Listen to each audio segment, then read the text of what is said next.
बाल समय रवि भक्षिलियो तब तीनहु लोक भयो अंधियारो।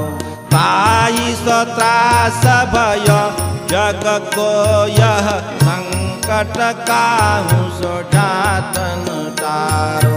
जीवन हानि करी बिनती तब छाड़ी दियो रवि कष्ट निवारो।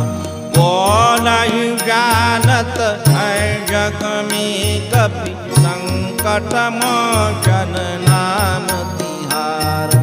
बाली की त्रास कभी सब सैगी जात महाप्रभु पंथ निहारो। चौकी महामुनि साप दियो तब चाहिए कौन विष